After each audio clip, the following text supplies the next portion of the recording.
যুক্তরাষ্ট্রের president Donald ট্রাম্পের বড় ছেলে ডোনাল্ড ট্রাম্প জুনিয়র প্রেসিডেন্ট নির্বাচনে প্রতিদ্বন্দ্বিতা করার ইঙ্গিত দিয়েছেন। ট্রাম্প জুনিয়র বলেন, প্রেসিডেন্ট পদে একদিন লড়তেও পারেন তিনি, যদিও এর আগে হোয়াইট হাউসের জন্য লড়ার চিন্তা ভাবনার কথা অস্বীকার করেছিলেন তিনি।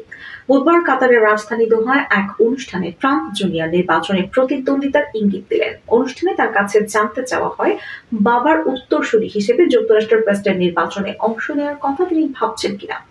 প্রথমে তিনি হেসে ওঠেন, এরপর ইঙ্গিত দেন এমনটা হতেও পারে। ট্রাম্পের বড় ছেলে বলেন, এই ধরনের প্রশ্ন আমার জন্য সম্মানের বিষয়। কিছু মানুষ বিষয়টিকে স্বাভাবিকভাবে দেখছে, সেটিও এক ধরনের সম্মানের।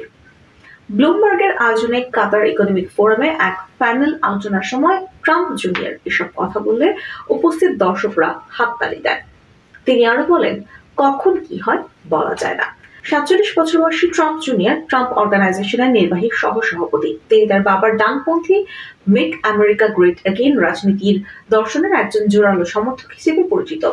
বামপন্থী সংবাদ মাধ্যম মিডিয়েট গত মার্চে এক প্রতিবেদনে বলেছে, ট্রাম্প জুনিয়র ২০২৮ সালে প্রেসিডেন্ট নির্বাচনে প্রার্থী হওয়ার কথা গুরুত্ব সহকারে বিবেচনা করছেন।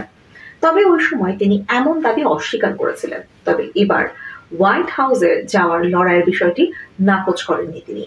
নির্বাচনের প্রতিদ্বন্দ্বিতার বিষয়ে ট্রাম্পের ছেলে বলেন, আমি জানি না, হয়তো একদিন হতেও পারে। আপনারা বোঝেনই তো, যদি সেই ডাক আসে। আমি মনে করি আমার বাবা সত্যিকার অর্থে রিপাবলিকান পার্টিকে বদলে দিয়েছেন। এখন এটা আমেরিকা ফার্স্ট পার্টি, আপনি যেভাবেই দেখুন না কেন। ২০১৬ সালের প্রেসিডেন্ট নির্বাচনে ডোনাল্ড ট্রাম্প বিজয়ী হন। এরপর থেকে ট্রাম্প অর্গানাইজেশন চালাচ্ছে তার দুই ছেলে ডোনাল্ড ট্রাম্প জুনিয়র ও এরিক ট্রাম্প। ট্রাম্প এখন আর কোনো নির্বাহী পদে নেই, তবে তিনি একটি ট্রাস্টের মাধ্যমে পারিবারিক ব্যবসায় নিজের মালিকানা ধরে রেখেছেন।